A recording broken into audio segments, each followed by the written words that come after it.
Her Majesty's government has instructed me to say that nothing is clarified and that the crime committed reflects the low credit in Brazilian civilization and expects that the Brazilian government will do everything in its power to redeem the honor of Brazil. William Christie, Rio de Janeiro, August 22nd, 1862.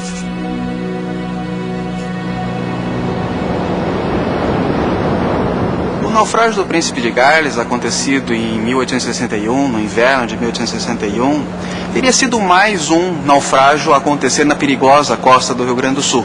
Acabariam elevando esse evento a uma grandiosidade extremada que chegaria inclusive a levar à ruptura diplomática Brasil-Inglaterra.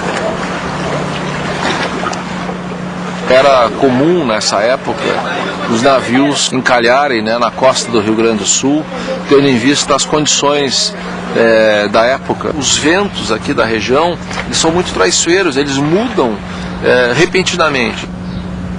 É um lugar propício a esse tipo de evento. E efetivamente nós temos uma costa perigosa. Nós temos uma barra que foi considerada por muitos diabólica.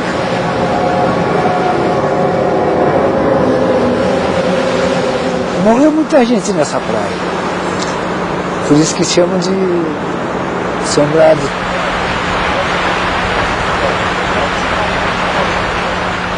No inverno, cansei de noite a gente está assim, pescando e está com medo, compreende? Eu já vi assim, luz andando por cima do morro, te acompanhando. Em cima das dunas assim, tinha hora que tu via uma luz acender, né? Aí ficava olhando, daí um pouco ela apagava, aparecia mais lá adiante, levantava, abaixava assim, cansamos de ver luz assim. Gente morta assim na beira da praia. E luz, isso aí a gente já viu muito, né? Gemido também, cansei de ver também, na praia, de vez em quando sentia um negócio tipo gemir assim, tu olhar por tudo assim, não via nada. Ela é amaldiçoada porque muitos navios foram fundo e muita gente já morreu.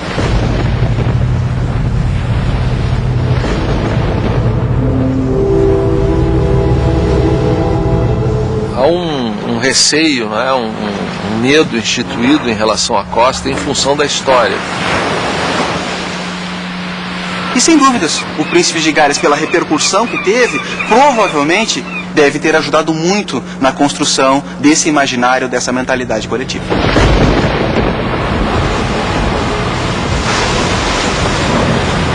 O navio sai de Glasgow em direção a Montevidéu, acaba tendo esse evento do naufrágio na costa gaúcha, na região do Albardão. O navio naufragou e os produtos, a carga, veio dar à costa. Esse navio trazia muita mercadoria, trazia sedas, louça, trazia carvão também e trazia ferro. E as pessoas que estão pertas usarem da lei do mar, que é achou é seu, A população que estava na redondeza apanhou aquilo que lhe foi possível. Era terra de ninguém, todo mundo tinha o mesmo direito, matavam, enfim, e nada acontecia porque não tinha autoridades. Isso dificultou muito a informação histórica, porque a turma que tinha matérias dos barcos naufragados, eles não queriam contar. Eles não queriam contar porque justamente era uma ação ilegal. A maré trazia o barco para cá e aí se dava o fenômeno da pirataria. E iluminavam com faróis, né? Colocavam fogueiras nessa linha das dunas primárias por um largo tempo, meses. Depois, numa determinada ocasião, em conjunto, botavam as fogueiras para o outro lado. Para atrair os navios que passavam aí, procurando confundir com o porto de Rio Grande.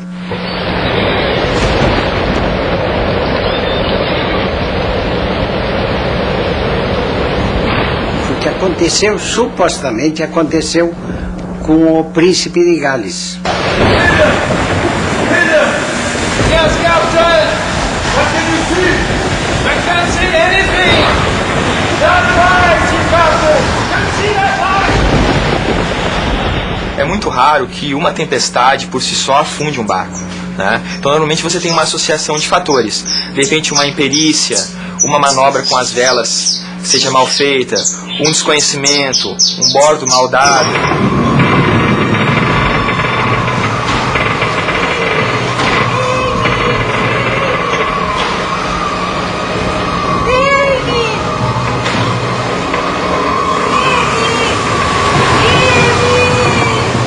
Imagina-se que nessa época não existiam previsões de tempo, né?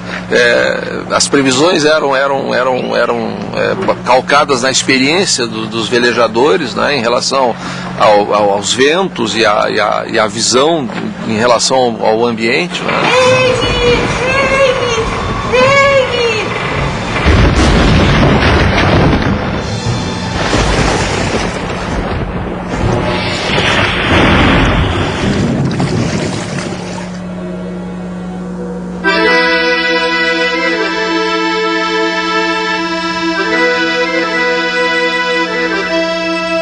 William Gray was my great-great-grandfather.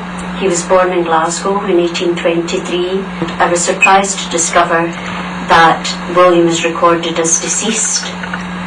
So this led me to look at Scottish records, but not finding any record of his death. O consulado aqui em Rio Grande recebeu um pedido, né, de uma senhora chamada Moira Stewart, da Escócia, que buscava o seu tetravô, né, que teria sido vítima desse incidente.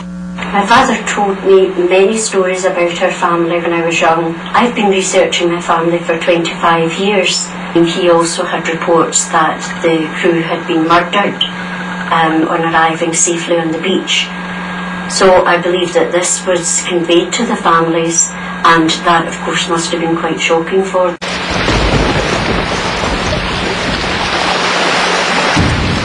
Esse poderia ter sido mais um naufrágio se não fosse a desconfiança do representante do governo britânico de que os prováveis sobreviventes do naufrágio do Prince of Wales tivessem sido assassinados. Os ingleses levaram um choque tremendo, porque aquele navio era o orgulho da Marinha Britânica. Então o William Christie, que era o embaixador, exigiu que o Brasil pagasse por essa dúvida, por essa carga. Esse assunto acabou indo parar na Corte de Londres, né? E criou-se então um incidente diplomático tremendo. Uma versão falando de que houve roubo e de que houve negligência e talvez até conivência das autoridades locais, regionais, brasileiras. E acusa também a questão do possível assassinato daqueles que teriam sobrevivido ao naufrágio. Nesse momento, então, o Brasil rompeu as relações com a Inglaterra. Chega um determinado momento que até o governo brasileiro chega a aceitar a questão do roubo, dos espólios do navio. Mas, de maneira nenhuma, em momento nenhum, aceita a questão do assassinato dos súditos britânicos. E o Pedro II deu um exemplo internacional ao mundo, um exemplo de nacionalidade ao mundo. Ou seja, ele não permitiu. Ele disse que pagava a carga do navio, que é o Príncipe de Gales, mas que o julgamento para o tribunal inglês jamais faria isso. Os eventos não eram concernentes com aquilo que a Inglaterra queria, ela praticava a diplomacia da canhoneira, ou seja, a diplomacia da força. E era o que ela começava a pensar em relação ao Brasil. Tinha uma fragata inglesa que estava para tomar o porto do Rio Grande. E os navios britânicos estavam na nossa costa, provavelmente prontos para que, se fosse necessário, a diplomacia da canhoneira fosse colocada em prática. No caso de o Brasil aquecer as exigências britânicas, era praticamente demonstrar a falência do Estado Nacional Brasileiro. Essa situação da questão Christie, ela só foi terminada com a vinda do imperador à fronteira aqui do Rio Grande do Sul. O embaixador Thornton, inglês, em Buenos Aires, veio à Uruguaiana pedir desculpas à Sua Majestade, o rei brasileiro, o imperador brasileiro. Se faz o reatamento e é quase como se tudo continuasse como antes.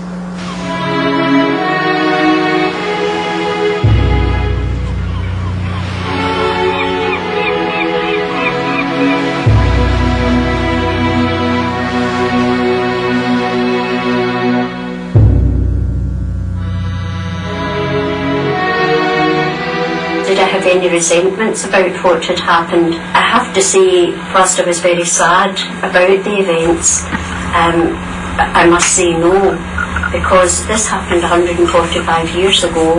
I had no power over what was happening, so no power to intervene. So I have to say that when things like this happens, we should hold no resentments, long-term resentments. We should just try to learn to live well together, cooperating with one another, and not hold long resentments. Se for-se estudar a miúde, né, a história de cada um dos naufrágios, provavelmente vai se encontrar várias e várias facetas, várias micro-histórias, não é, que no seu conjunto dariam realmente uma história extremamente importante. É interessante que um lugar pequeno como esse, remoto, como a costa sul do Rio Grande do Sul, tenha causado isso. A gente fica na dúvida porque não sabe se realmente isso é maldito ou é a força da ambição dos homens que leva a praticar esses atos de tanta violência.